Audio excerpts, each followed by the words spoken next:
बच्चों, आज मैं तुमसे वही बात कहने आया हूं जो खुद भगवान श्री कृष्ण ने अर्जुन से कही थी।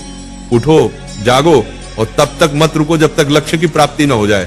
आज तुम्हारा रणभूमि में कोई युद्ध का मैदान नहीं, तुम्हारा रणभूमि है तुम्हारा किताबें और सपने, तुम्हारा गांडीव है तुम्हारा पेन, और तुम्हारा दुश्मन कोई और नहीं बल्कि तुम्हारी आलस्य, डर और टालमटोल है। क्यों पढ़ाई से भागते हो? जरा सोचो, जब भी किताब खोलते हो नींद क्यों आती है? क्यों मोबाइल उठाते ही दिमाग तेज हो जाता है लेकिन किताब खोलते ही भारी लगने लगता है? क्योंकि तुम्हारा मन आसान रास्ता चुनता है। मन हमेशा कहेगा चलो बाद में पढ़ लेंगे, अभी आराम कर लो। लेकिन गीता कहती है आत्मा ही मनुष्य का मित्र है और आत्मा ही मनुष्य का शत्रु है। मतलब क्या? अगर तुम मन को कंट्रोल कर लो तो वही तुम्हारा सबसे बड़ा साथी है, लेकिन अगर मन ने तुम्हें कंट्रोल कर लिया तो वही तुम्हें बर्बाद कर देगा। अर्जुन भी डरा हुआ था। उसने कहा, हे माधव, मैं नहीं लड़ सकता, मेरा मन विचलित है। श्री कृष्ण ने कहा, हे पार्थ, उठो, तुम्हारा कर्तव्य युद्ध करना है और युद्ध से भागना अधर्म है।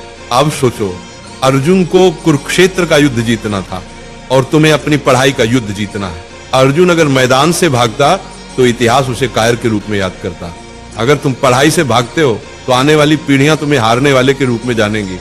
गीता का सबसे बड़ा संदेश है कर्म करो, फल की चिंता मत करो। आज अगर तुम 5 घंटे पढ़ते हो तो तुरंत रिजल्ट नहीं दिखेगा, लेकिन ये मत सोचो कि मेहनत बेकार जा रही है। हर दिन का पसीना, हर दिन की पढ़ाई तुम्हारे अंदर ज्ञान और आत्मविश्वास का पहाड़ खड़ा कर रही है। फल अपने समय पर आएगा और जब आएगा तो दुनिया तुम्हारे कदम चूमेगी। आज तुम्हारा असली दुश्मन पढ़ाई नहीं, तुम्हारा असली दुश्मन है आलस्य, ध्यान भटकना, सोशल मीडिया और कल से पढ़ेंगे वाली सोच। गीता कहती है संयम ही सच्ची विजय है। अगर तुम अपने दिमाग को मोबाइल से हटाकर किताबों पर टिकाना सीख गए तो तुम वही विद्यार्थी बन जाओगे जिसे देखकर लोग कहेंगे ये लड़का भगवान की दी हुई मिसाल है। याद रखो, अर्जुन ने युद्ध इसलिए जीता क्योंकि श्री कृष्ण उसके साथ थे। तुम्हारे पास भी श्री कृष्ण है, तुम्हारे गुरु, तुम्हारी किताबें और तुम्हारा विश्वास। जब भी थक जाओ ये मंत्र याद करो, उठो अर्जुन, पढ़ाई तुम्हारा धर्म है, पढ़ाई तुम्हारा कर्म है। तुम्हारा धर्म अभी सिर्फ एक है, पढ़ाई। बाकी सब इंतजार कर सकता है लेकिन समय नहीं। वक्त निकल गया तो कोई गुरु तुम्हें नहीं बचा पाएगा।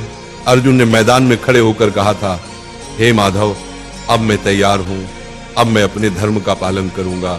आज तुम भी वही कहो, हे प्रभु, अब मैं आलस्य से लड़ूंगा, अब मैं किताबों को अपना धर्म मानूंगा। आज से तुम पढ़ाई से भागोगे नहीं, आज से तुम किताब को दुश्मन नहीं बल्कि सबसे बड़ा मित्र मानोगे।